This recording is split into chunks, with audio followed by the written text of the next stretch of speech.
하나님 말씀 구약성경 신명기 5장 1절에서 6절까지입니다.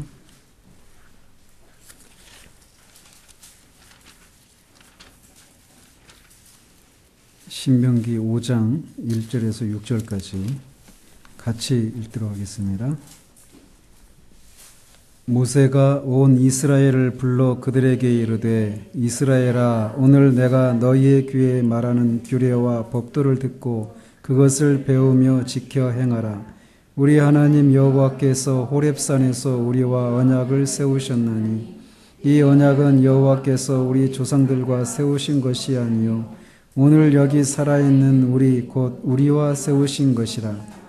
여호와께서 산 위 불 가운데서 너희와 대면하여 말씀하시매 그때 너희가 불을 두려워하여 산에 오르지 못하므로 내가 여호와와 너희 중간에 서서 여호와의 말씀을 너희에게 전하였노라. 여호와께서 이르시되 나는 너를 애굽 땅 종되었던 집에서 인도하여낸 내 하나님 여호와라.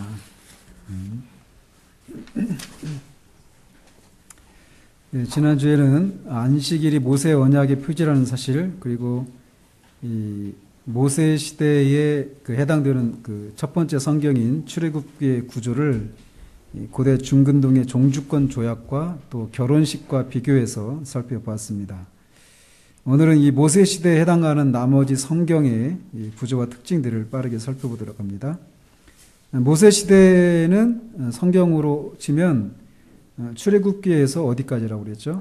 룻기까지 그래서 출애굽기, 레위기, 민수기, 신명기, 여호수아, 사사기, 룻기 여기까지가 모세 시대에 해당됩니다.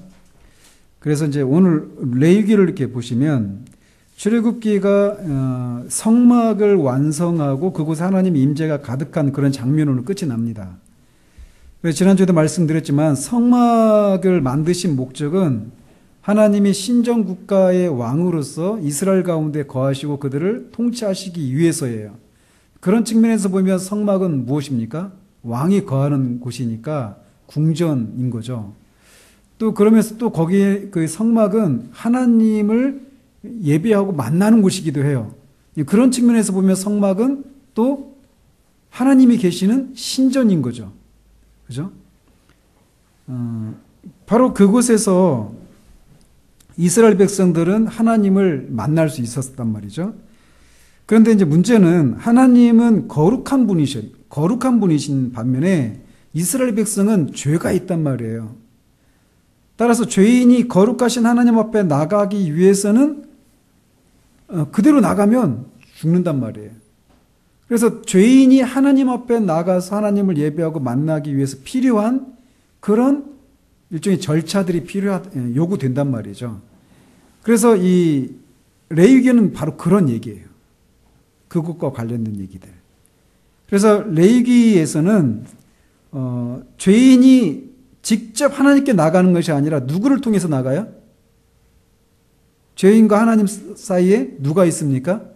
제사장이 있어야 되는 거예요. 제사장. 근데 그냥 자기 몸만 덜렁 가면 돼요? 뭘 가지고 가야죠? 재물을 가지고 가야 된단 말이에요. 재물.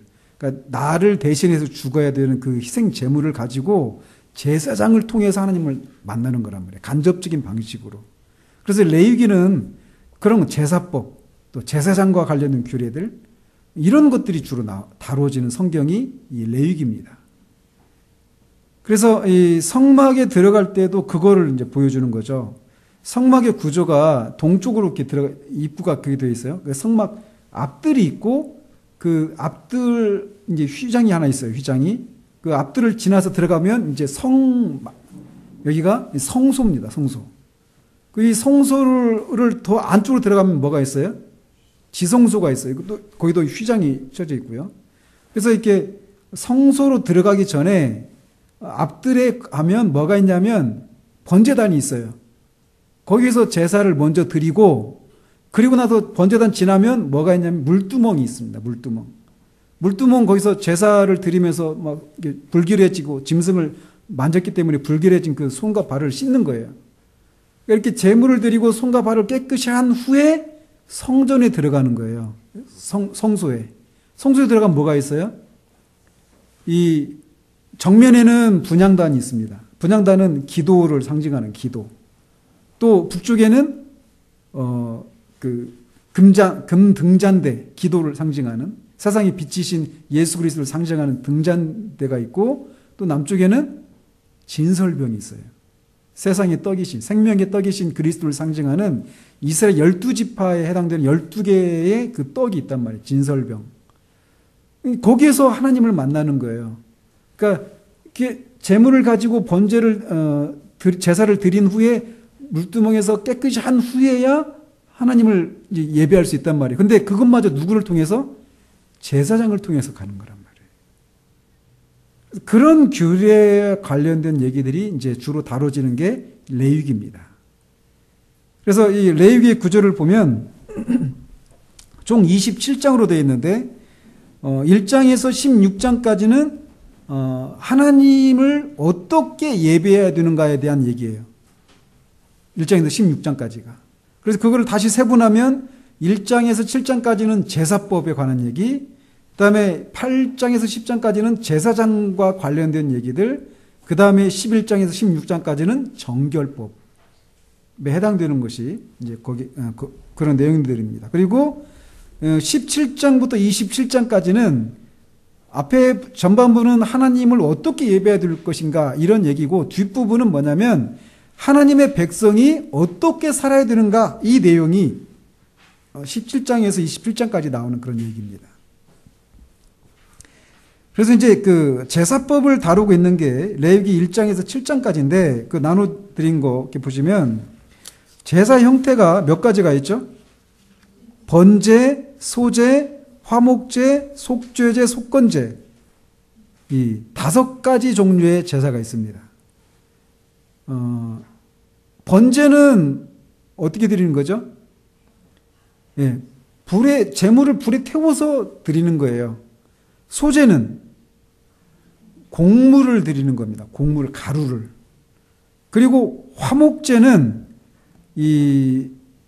드리는 제물은 짐승을 드리는 거예요. 소나 양과 염소. 근데 화목을 위한 거란 말이에요. 그리고 또 하나는 속죄제가 있어요. 속죄제도 짐승으로 드리는 제사인데, 이제 보시면 중요한 내용은 이런 거예요.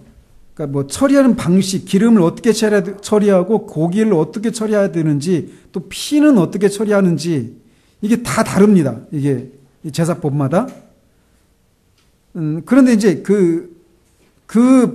각종 이제 제사가 의미하는 게 있다라는 거예요. 이게 중요한 요소예요. 거기 보시면 기본 의미 이렇게 돼 있죠. 거기 보시면 번제 같은 경우는 죄와 무관하고 완전한 순종과 헌신 이렇게 돼 있잖아요. 이게 무슨 말이에요? 그러니까 번제의 기본적인 이 목적은 뭐냐면 하나님께 완전한 순종과 헌신을 하겠습니다라고 하는 그런 목적으로 드리는 제사란 말이에요. 그런데 이게 죄가 없을 때예요. 죄와 관련해서는 어떤 의미가 있느냐면 죄책을 제거한다, 이런 의미가 있는 거예요. 번제물을 드림으로 인해서 죄인의 죄책을 제거한다, 이런 의미가 담겨 있는 제사가 번제예요. 소제는 감사와 봉사, 이런 의미가 있어요. 감사와 봉사. 또 화목제는 2가지가 있어요. 죄와 무관할 때는 감사와 자원, 서원의 그런 의미가 있어요. 근데 죄와 관련해서는 이 죄의 분리 제거, 하나님과 화해를 이룬다, 이런 의미가 담겨 있는 제사가 화목제입니다. 그래서 예수님이 우리의 화목제물이 되셨다, 우리 희생제물이 되셔서 우리의 죄책을 제거하셨잖아요. 그건 이제 번제와 관련된 그런 요소죠. 그리고 하나님과 우리 사이에 원수 관계가 맺어 있단 말이에요. 근데 그거를 화해시키는 reconciliation이라고 하는 내용으로 그 일을 하시기 위한 제물이 되셨어요. 화목제물. 이게 다 그 예수 그리스도의 그 속죄사역, 대속 사역을 이 제사 제도를 통해서 보여주고 계신 거예요. 이런 제사로 죄인의 죄가 영원히 죄사함 받습니까? 아니에요. 이거는 그림자예요. 결국 완전한 제사, 완전한 희생 제사, 완전한 그 번제물, 완전한 화목제물을 바라보도록 하기 위해서 이 제사 제도를 주셨고, 예수님의 그 십자가 사역을 통해서 이게 완전히 완성이 된 거죠. 더 이상 이런 제사를 드릴 필요가 없는 거예요. 속죄제는 죄의 오염을 처리하는 것과 관련된 그런 제사가 이 속죄제입니다. 이 속죄제가 가장 이렇게 제사 드리는 방법이 굉장히 상세하고 다양해요. 그 계급마다 다 다르기 때문에. 그리고 이 속건제라고 하는 게 있어요. 속건제. 속건제는 뭐냐면, 이거는 죄를 내가 용서받은 것으로 끝나는 게 아니라 내가 죄를 지은 것 때문에 누군가에게 손해를 끼치는 일이 있잖아요. 그런 경우에는 배상을 하도록 되어 있었어요. 그래서 죄의 피해를 처리하는 문제와 관련된 제사가 속건제입니다. 이렇게 이 5가지 종류의 그런 제사 제도가 있었어요. 그리고 또 이제 레위기 23장에 보면은 7가지 종류의 그런 절기가 있습니다. 유월절, 무교절, 초실절, 오순절, 나팔절, 속죄일, 장막절. 그래서 이게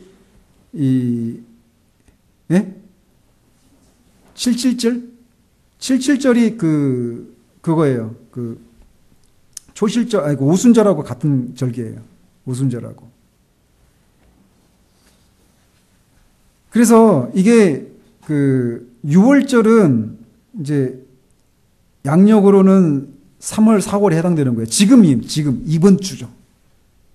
이번 주가 유월절 주기예요. 그래서 날짜로는 1월 14째 날 저녁이 유월절이에요. 그래서 유월절 지키기 전에 나흘 전에 유월절 양을 잡아놨다가 이제 그날 죽이는 거예요. 그리고 그걸 이제 구워서 먹는 거죠. 그런데 이게 뭘 의미하느냐면 예수님의 죽음을 상징하는 그런 절기예요. 그래서 이 유월절 그 어린 양이 희생 제물이 죽음으로써 그 가족이 하나님의 그 심판을 건너뛰잖아요. 그죠? 그런 것처럼 유월절 참 어린 양이신 예수 그리스도의 그 죽으심을 통해서 그 예수님의 죽음 아래에 있는 모든 사람들이 그 예수님의 죽음으로 인한 그런 죄의 그 사하심의 은혜를 덧입게 된다라고 하는 것을 보여주는 절기가 유월절입니다. 그리고 무교절은 다음 날부터 일주일 동안 시작되는 절기죠. 그래서 무교절은 말 그대로 무교가 뭐죠? 무교? 누룩이 없는 거예요. 누룩이 없는 떡을 먹는 절기가 무교절입니다. 누룩 없는 떡인데 누룩이 없다라고 하는 것은 예수님의 죄 없음을 상징하는 거예요. 그리고 그 다음에 오는 절기가 초실절입니다. 초실절. 이게 뭐냐면 보리추수의 첫 이삭을 바치는 거예요. 첫 열매를 바치는 거죠. 첫 열매를. 그래서 이 첫 열매를 바치는 이 초실절은 예수님의 부활을 상징하는 절기입니다. 예수님이 부활의 첫 열매잖아요. 그죠? 보리추수의 첫 열매를 바치는 절기가 초실절인데 결국 첫 열매를 바치니까 나중에 어떤 열매가 있다라는 거예요? 뒤에 이어지는 열매들이 있다라는 거잖아요. 그죠? 근데 그 초실절 다음에 절기가 뭐냐면 오순절이에요. 오순절. 이 77절이라고도 부릅니다. 그러니까 오순절이니까 50일이잖아요. 오순. 뭘로부터? 초실절로부터 50일째 되는 절기가 오순절이에요. 그러니까 일주일 단위로 하면 어때요? 77에 49죠? 77절인 거예요. 그래서 오순절이 이건 뭘 말한 거냐면 밀추수의 첫 이삭을 바치는 거예요. 그래서 이게 의미하는 거는 성령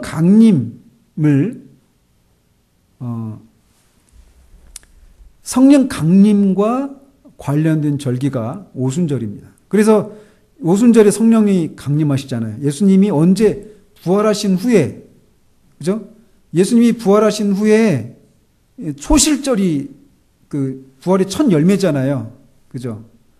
그리고 나서 예수님이 부활하시고 나서 얼마 동안 이 땅에 계셨죠? 40일. 그리고 승천하셨어요. 승천하시고 며칠 만에 성령이 오셨어요? 열흘 만에. 그래서 40일 플러스 10일 하면 50일이잖아요. 이게 순이, 우리나라 순 우리말에 열흘을 가리키는 순 우리말. 오순. 10일이 5번 있는, 5번째 되는 절기란 말이에요, 오순절이. 그래서 그때 성령께서 오신 거예요. 그러니까 지금 우리가 오늘 부활주일이죠.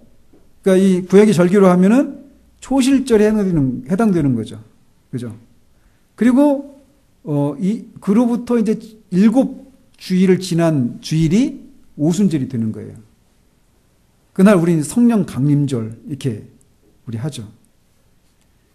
그리고 다음에 그 절기가 뭐냐면 나팔절이라는 게 있어요. 나팔절. 나팔절은 7월 1일인데 양력으로는 9월입니다. 이게 새해 시작을 알리는 절기예요. 그래서 하루에 나팔을 길게 불고 막 그렇게 지내는 절기인데 그것이 가리키는 것은 예수님의 재림으로 인해서 시작되는 새 시대의 시작, 이거를 가리키는 거예요. 나팔절이.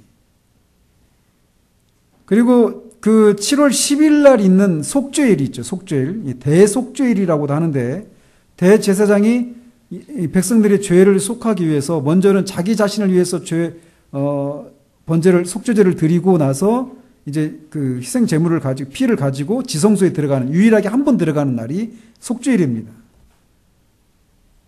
그래서 이거는 이 대제사장 되신 예수님의 초림 때 있는 그 속죄 사역과 재림 때 그 완전한 그 죄를 제거하는 그거를 가리키는 날이 속죄일입니다.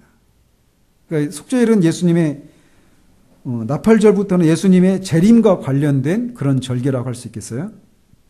그리고 그 같은 달 15일은 장막절이라는 게 있어요. 장막절. 수장절이라고도 합니다. 그래서 한 해에 이제 그 추수를 다 마치고 이게 지키는 절기가 수장절, 장막절인데 이거는 이 광야 40년을 그 40년을 기억하면서 초막에서 지내는 거 일주일을. 그러니까 광야에서 지금 어디서 지키는 겁니까? 이 절기를? 가나안 땅에 들어와 가지고 지키는 거예요. 가나안 땅에 들어와 가지고. 그러니까 가나안 땅에 들어와 가지고 광야에서의 삶을 회상하면서 지키는 거란 말이에요. 하나님 우리를 이렇게 인도하셨다.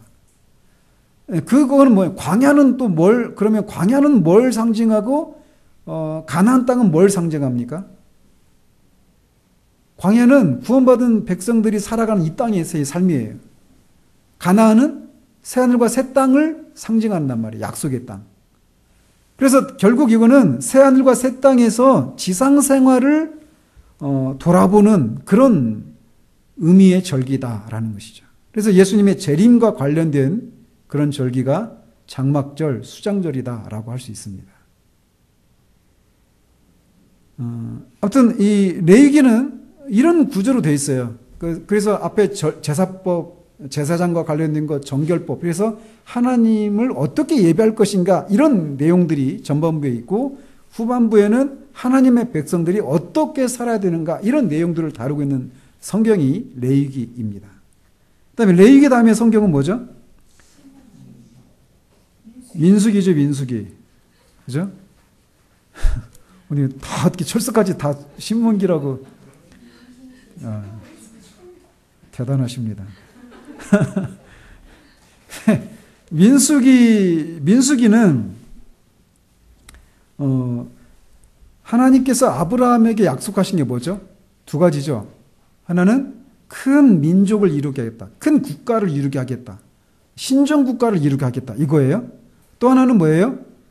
너의 후손을 통해서 신정국가를 이루게 하겠다라는 그 약속 안에 땅과 백성에 대한 약속이 있는 거죠. 그죠? 그래서 크게는 신정국가를 이루게 하겠다라고 하는 것이고, 하나는 너의 후손을 통해서 모든 민족이 복을, 그러니까 구원을 받게 하겠다. 이거예요. 그래서, 이 모세 시대가 그 구속사에서 갖고 있는 여러 가지 의미 중에 하나가 뭐라고 말씀을 드렸냐면, 아브라함에게 약속하신 이 언약이 1차적으로 성취된 시기가 모세 시대라고 그랬어요. 특별히 어떤 거? 신정국가를 이루는 이 일이 성취가 된 거예요. 근데 신정국가, 국가를 이루는 요소가 뭐가 있죠? 땅과 백성과 왕. 그죠? 근데 그 중에 특별히 민수기는 어떤 것과 관련된 것입니까? 백성과 관련된 거예요. 그래서 아브라함에게 약속하셨던 이 신정국가를 이루게 하겠는데 그 국가를 구성하는 백성들에 대한 약속의 성취를 보여주는 성경이 민수기라고 할 수 있습니다. 근데 그들이 이 하나님의 백성으로 남기 위해서는, 신정국가로 남기 위해서는 뭐가 요구돼요? 이스라엘 백성들의 순종이 요구된단 말이에요. 순종을 해야 하나님의 백성으로 살아남는 거예요. 불순종하면 그 관계가 파기되는 거란 말이죠. 그런데 이 민수기는 뭘 보여주고 있어요? 민수기에서 보여주고 있는 장면은 이 첫 세대가, 그러니까 이 민수기에서 어떤 사건이 있느냐면요, 중요한 분기점이 이루어지는 지점이 어디냐면 가데스 바네아예요.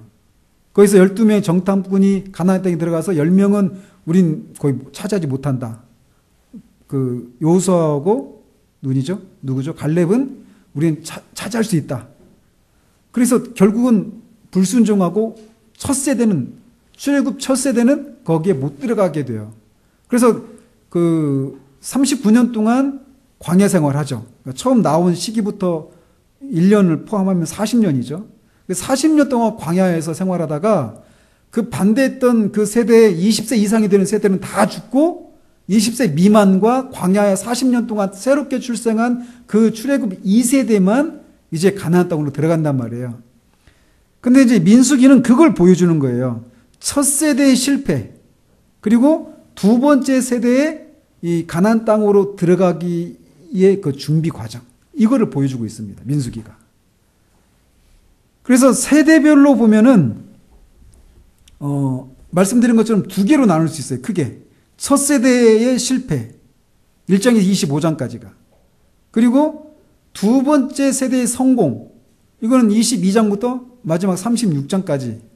이게 민수기예요. 전체적인 구조가 크게 보면. 그 장소를 중심으로 하면은 이 시내산에서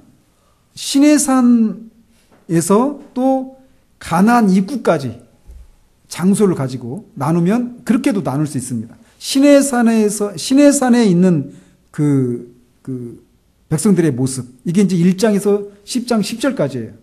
그리고 나머지 10장 11절부터 36장 끝까지는 시내산 입구, 모압 평지 앞이죠. 거기까지 이렇게 크게 두 개로 나눌 수 있고, 또 그거를 장소를 또 세 개로 나눌 수도 있습니다. 시내산과 모압까지, 그 다음에 가나안 입구까지, 이렇게 세 부분으로 나눌 수도 있고, 이 모압을 가데스 바네아를 기준으로 해가지고 또 나눌 수도 있어요. 시내산에서 가데스 바네아까지, 또 가데스에서 모압까지, 이런 식으로 장소로도 나눌 수 있습니다.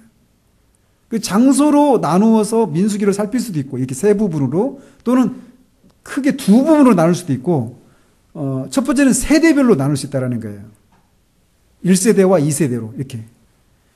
또는 시간을 가지고 또 나눌 수 있습니다. 시간을 가지고도. 시내산에서의 생활이 1장에서 10장 10절까지인데, 지금 이렇게 해도 머리에 안 들어오죠. 성경이 지금 안 들어오니까 지금 지금 제가 얘기하면 나중에 이제 성경을 한번 보셔야 돼요. 그래서 몇 장까지가 해당되는지 그런 내용들을 좀 보셔야 좀 정리가 되는데, 어쨌든 시간을 가지고 보면은 시내산에서의 기간이 2개월 동안이에요. 시내산이 2개월 동안. 그리고 나머지 39년 동안이 이제 10장 11절에서 거의 36장 전까지. 그리고 나머지 40년째 되는 그 몇 개월 동안. 이런 식으로 시간으로 세 등분해가지고 민수기를 분석할 수도 있어요.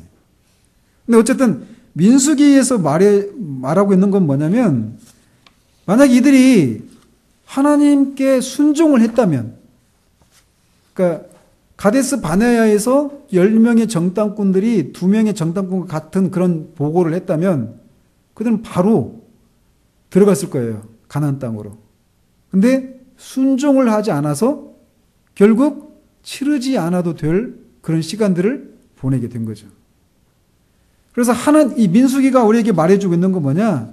하나님의 백성으로서 남기 위해서는 순종이 필요한데 이스라엘 백성들이 실패했다.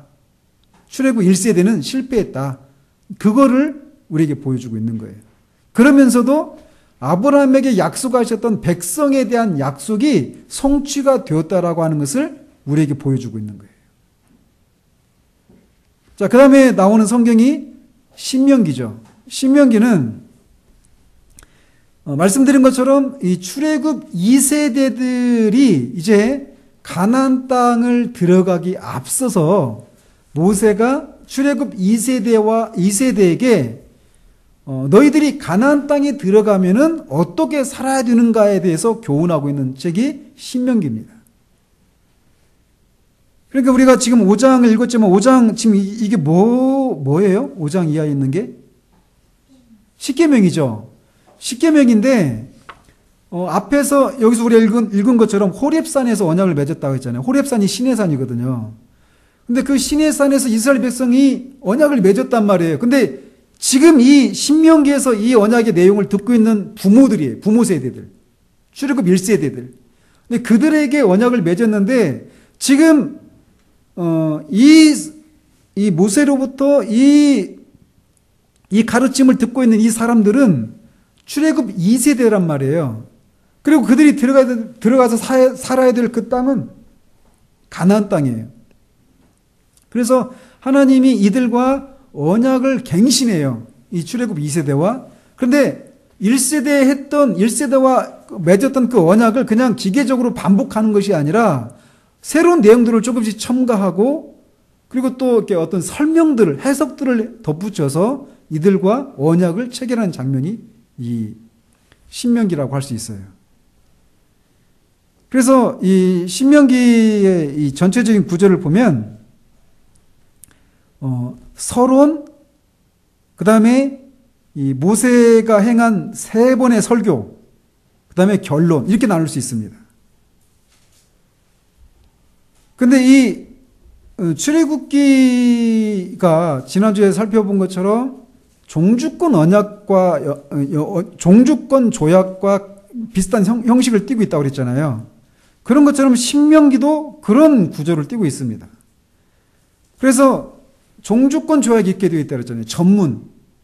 이 조약을 맺는 그 강대국 왕이 어떤 사람인가를 말해주는 전문이 있고 그 강대국 왕이 약소국 왕한테 역사 속에서 어떤 일들을 했는지 이를 밝히는 그 역사적인 서문 이런 게 있다고 그랬죠. 그 다음에 언약 그 내용들, 조약 내용들, 그리고 그걸 지키면 어떤 상을 받고 어떤 복을, 지키지 않으면 어떤 저주를 받는지, 이 상벌 조항이 있고, 그것에 대해서 이제 증인들, 그리고 이 조약을, 이 문서를 어떻게 보관하고, 어떻게 계속해서 그 후세대들한테 어떤 조약 내용인지를 설명해 줘야 되는가. 그리고 나서 이 잔치를 베푸는 이런 구조로 되어 있다고 그랬잖아요. 그런 것처럼 신명기도 그런 구조로 되어 있습니다. 그래서 전문, 그다음에 역사적 서문, 그다음에 언약 조항과 상벌 규정들, 그리고 문서 규정과 증인 이런 구조로 이렇게 되어 있어요. 근데 신명기에 있어서 핵심적인 부분이라고 할 수 있는 부분이 5장에서 26장까지라고 할 수 있습니다. 신명기 5장에서 신명기 26장까지가 이 신명기의 핵심적인 부분이라고 할 수 있는데, 거기가 어떤 내용이냐면 언약 조항과 이 상벌 규정이 나오는 부분이에요. 그래서 특별히 5장에는 10계명이 나옵니다. 5장은. 그리고 6장에서부터 26장까지는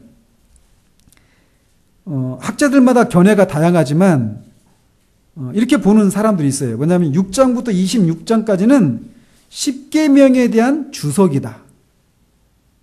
그래서 10가지 계명으로 되어 있잖아요. 10계명이니까. 그래서 1계명에 해당되는 내용을 구체적으로 적용하고 확대 해석한 부분이 6장 1절부터 11장 32절까지다. 이렇게 11장까지다 이렇게 하는 거예요. 6장부터 11장까지는 10계명의 1계명을 주석한 것이다 이렇게 보는 거죠. 그렇게 짝을 이루고 있다라는 거예요. 그리고 10계명에서 2계명에 해당되는 부분은 12장 1절에서 31절까지.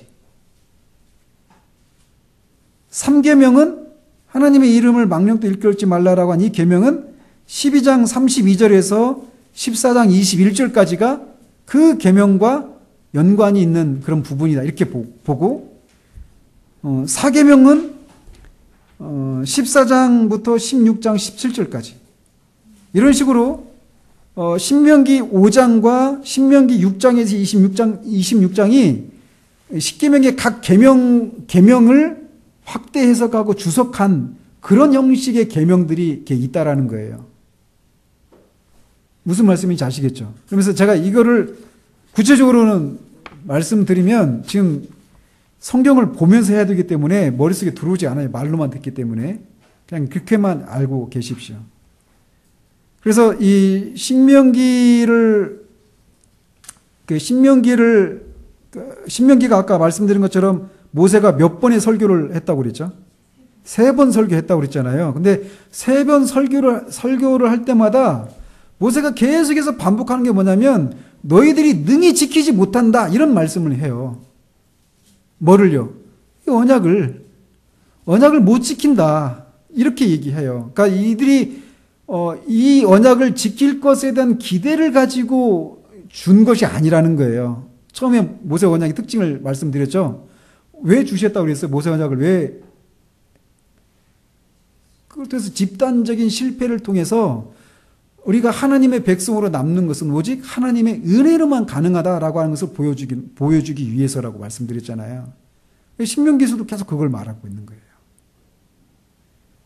자, 그리고 신명기 다음에 성경이 뭐냐면 여호수아죠. 여호수아는 가나안 땅을 정복하고 땅을 분배하는 얘기예요.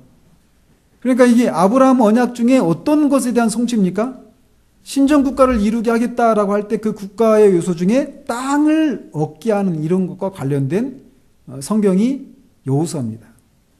여호수아에서는 땅을 차지하는 그 얘기가 나오는 거예요. 근데 땅을 차지하는데 그 가나안 땅에 들어가면 가나안 족속이 아유 오랫동안 기다렸습니다. 왜 이제 왔습니까? 하면서 그들을 맞이합니까? 아니죠. 격렬하게 맞선단 말이에요. 왜 그렇게 하나님이 주셔요? 하나님이 그렇게 주시겠다고 약속하셨기 때문이에요. 창세기 22장 우리가 아브라함 언약 하면서 살폈는데 창세기 22장에서도 하나님이 뭐라고 말씀하셨냐면 대적의 성문을 차지하도록 하겠다 이렇게 말씀하셨단 말이에요. 그러니까 대적의 성문을 차지하려면 대적이 성문을 걸어 잠그고 절대로 안 뺏기려고 그 정복 안 당하려고 버틴단 말이에요. 근데 그거를 차지하기 위해서는 어떻게 해야 돼요? 싸워야 되는 거예요. 전쟁을 해야 되는 거예요. 그래서 여호수아에서는 전쟁을 하는 거예요. 그런데 이렇게 하나님이 가나안 땅을 주시겠다고 해가지고 하셨는데 전쟁을 해야만 그 땅을 얻을 수 있는 거예요. 그런데 가나안 족속의 입장에서 보면 굉장히 억울하잖아요. 이번 주 지성이가 막 그거 물어보더라고요. 가나안 족속의 입장에서는 굉장히 억울하잖아요. 아닌 밤중에 홍두 깨지. 우리 잘 살고 있는데 갑자기 이 유랑 민족이 들어와가지고 자기 땅 다 뺏는 거잖아요. 근데 그게 어디서 그 하나님의 그 도덕적인 그런 성품이 어떻게 침해되지 않을 수 있는가라는 거예요. 왜 하나님은 가나안 족속을 그렇게 이스라엘의 손에 의해서 땅을 뺏기게 하는, 그들이 죽어야 되는 그런 일이 일어났는가라는 거예요. 그러니까 가나안 땅을 정복하는데 이스라엘 입장에서 보면은 자기들의 조상 아브라함에게 하나님이 약속하신 것을 얻는 거란 말이에요. 근데 가나안 입장에서 보면은 왜 자기들은 이렇게 정복을 당하게 되느냐면 무엇 때문에 그래요? 그들의 죄 때문에 그러는 거예요. 그러니까 하나님이 이스라엘 백성들을 이렇게 통치하시는 방식이 뭐냐면 그 정복을 당하는 그 민족들의 죄를 심판하시면서 동시에 아브라함에게 약속하신 그 약속을 성취하는 이중적인 그런 의미가 담겨 있다라는 거예요. 가나안 땅 정복이. 아시겠죠? 그래서 그 내용을 보면은 정복의 순서는 먼저 길갈에서 중부 지방입니다. 가나안 땅의 중부에서 중부를 차지한 다음에 남부 가나안을 정복하고 그 다음에 북부 가나안을 정복하는 거예요. 여호수아 때. 근데 여호수아 때 이 하나님이 약속하셨던 가나안 땅을 완전히 정복했습니까? 아니에요. 근데 가나안 땅을 여호수아 때 그 이스라엘 백성들한테 다 분배해 줬잖아요.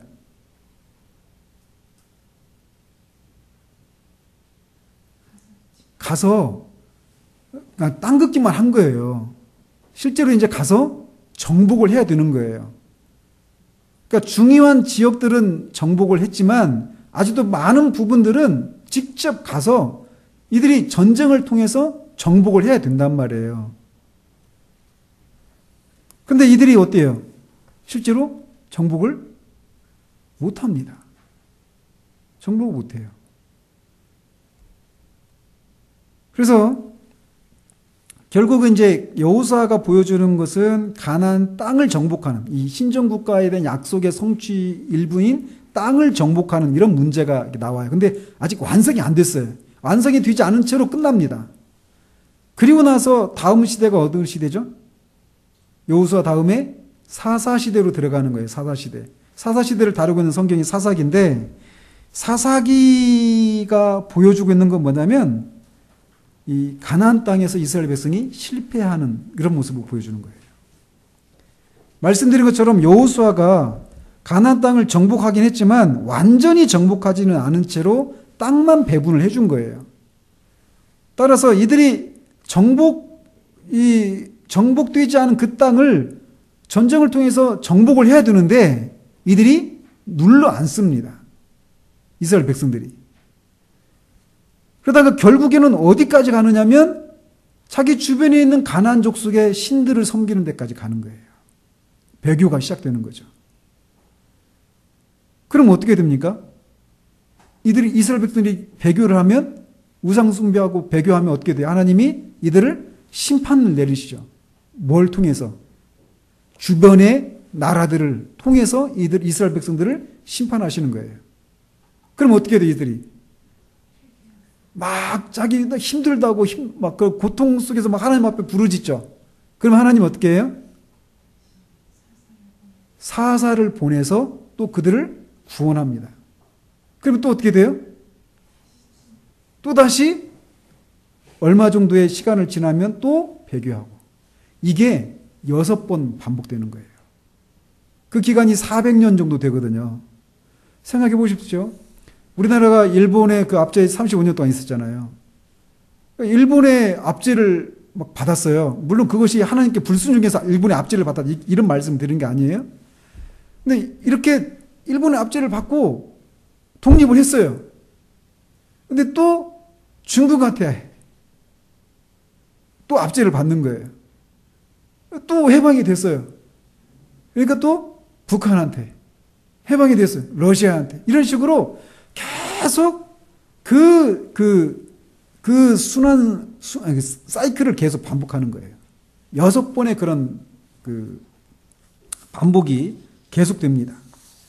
그러면서 결국 이렇게 사사시대에 계속 이렇게 순환되는 이런 모델을 통해서 사사기가 말해주는 게 뭘까요?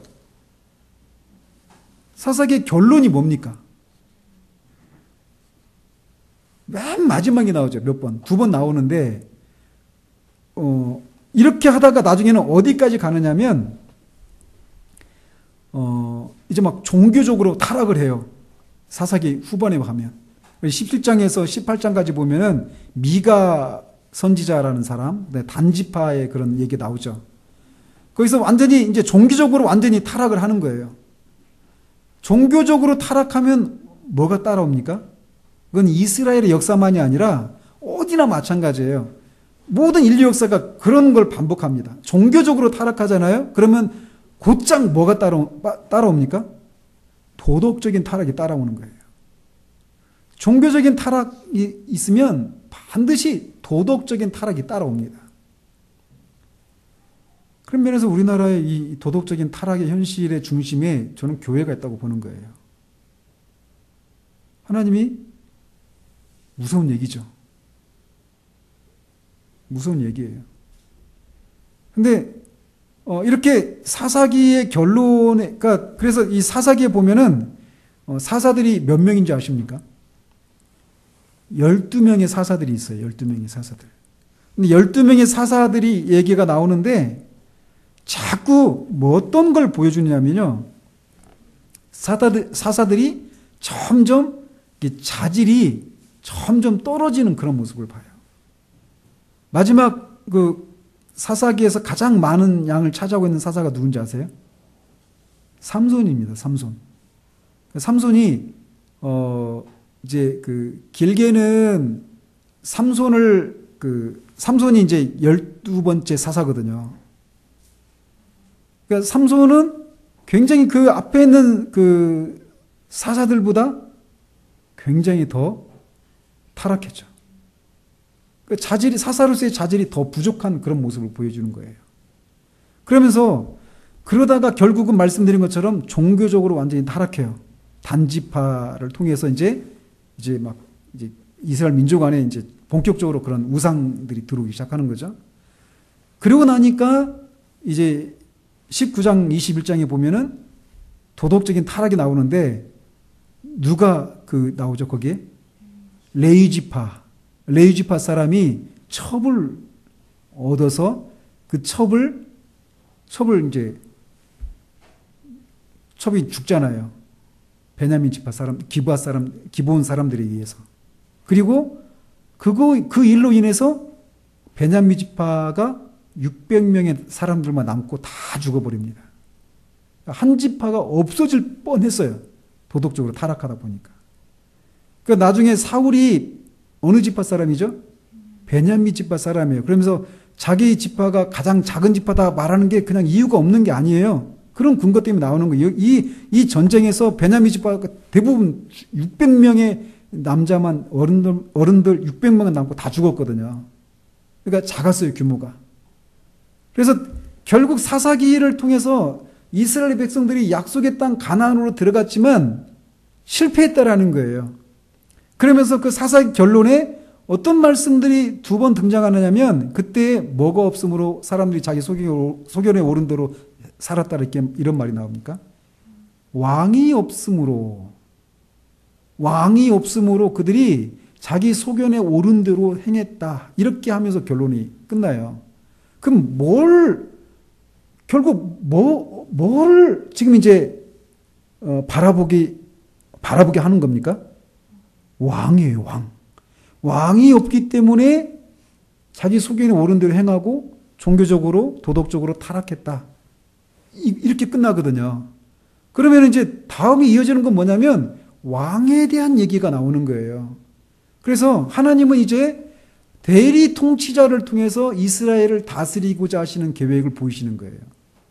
그래서 하나님의 마음에 합한 그 대리 통치자, 왕을 소개하는 성경이 뭡니까? 룻기예요, 룻기. 룻기가 룻기는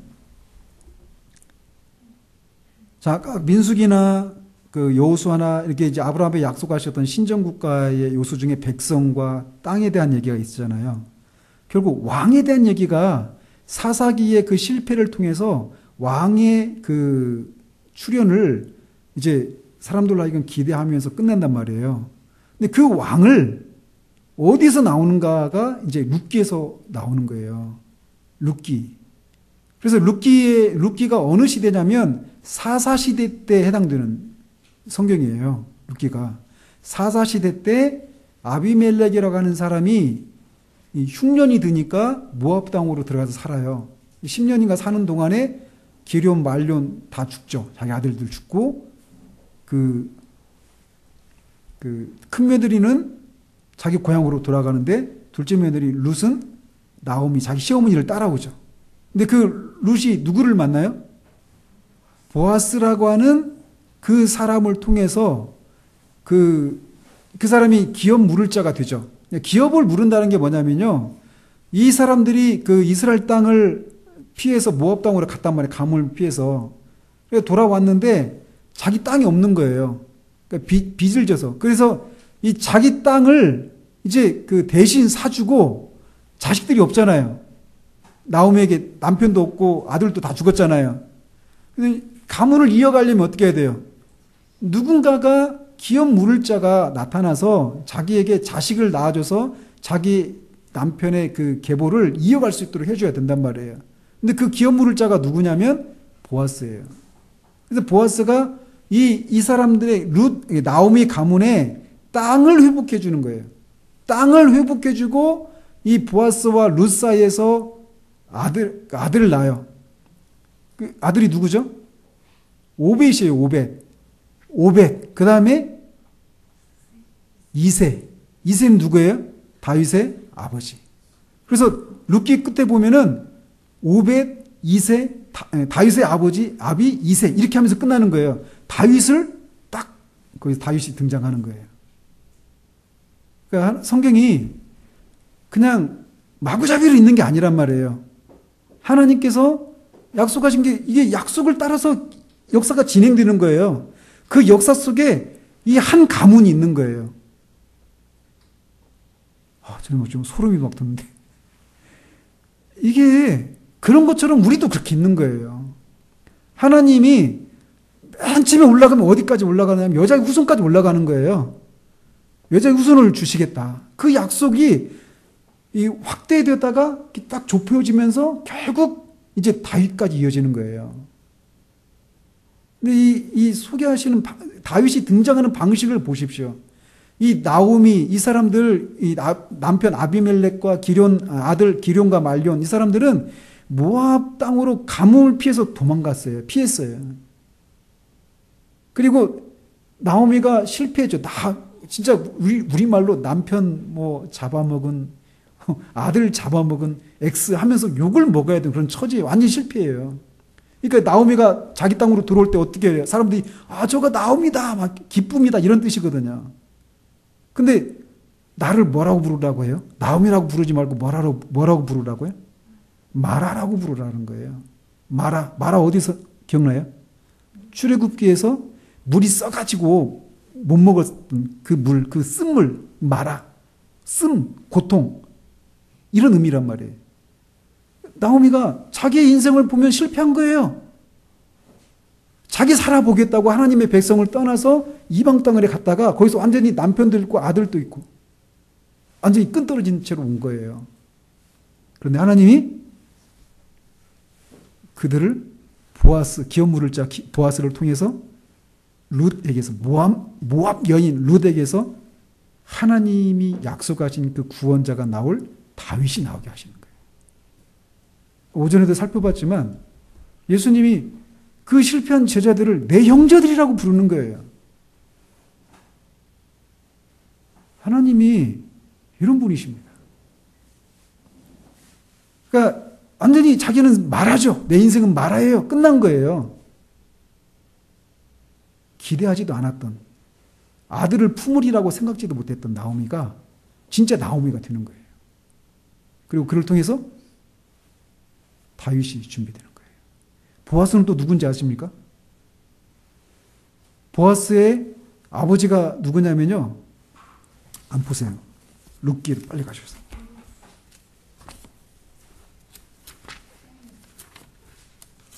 살몬이죠, 살몬. 살몬이 누군지 아십니까? 예? 맞아요.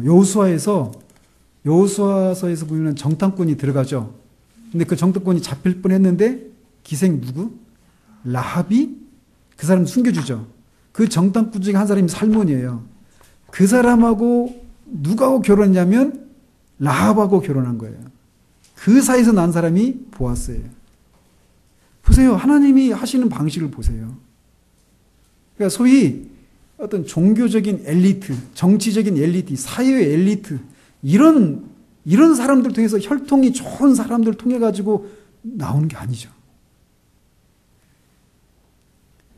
도무지 생각할 수 없는 그 사람들 사이에서 하나님의 구원 사역을 이루어 가시는 거예요. 사사기 완전히 실패했잖아요. 근데 그 속에서 그 사사시대에 하나님이 구원자를 준비하시는 실패한 가문을 회복시키시고 준비해 가시는 거예요. 근데 이게 다 뭐에 따라서 하시는 거예요, 이 일을? 하나님의 언약을 따라서 하는 거예요, 언약을 따라서. 그러니까 아브라함에게 약속하신 그 언약을 지키시기 위해서 실패했는데 하나님이 그 언약을 따라서, 은혜의 언약을 따라서 그들을 계속 그 약속을 이뤄가시는 일들을 해가시는 거예요. 그러면 그 하나님이 지금은 너무 오래 사시고 너무 많은 일을 하셔서 지치셨나요? 아니에요. 지금도 똑같아요. 하나님은 변함이 없으셔요. 그 하나님이 우리 아버지셔요. 기도하도록 하겠습니다. 주님, 우리가 성경을 바르게 본다면 그 속에서 우리는 성경을 통해 계시하신 하나님이 어떤 분이신가를 보게 됩니다. 오늘도 우리가 이 짧은 시간 살핀 이 성경 속에서도 하나님은 얼마나 정말 광대하시고 은혜로우시고 얼마나 신실하시고 사람이 하나님의 길을 헤아릴 수 없는 방식으로 일하시는 참으로 멋진 분이신 것을 보게 됩니다. 하나님, 우리가 그리스도로 말미암아 하나님을 우리가 아버지라고 부르는 그런 사람이라는 사실들을 기억하고 그렇게 하나님의 자녀됨의 그 명예와 영광스러움을 잃지 않고 살아가는 우리들 될 수 있도록 주님 도우시옵소서. 그 하나님이 지금도 우리의 삶을 그렇게 인도해 가고 계심을 우리가 믿음의 눈으로 볼 수 있도록 주님 도우셔서 하나님이 침묵하시고 부재하신 것 같은 그런 상황 속에서도 주님을 사랑하는 그 마음에서 우리가 마땅히 행할 것들을 그렇게 묵묵히 해나가는 그런 우리들을 될 수 있도록 주님 도우시기를 원합니다. 예수 그리스도 이름으로 기도합니다. 아멘.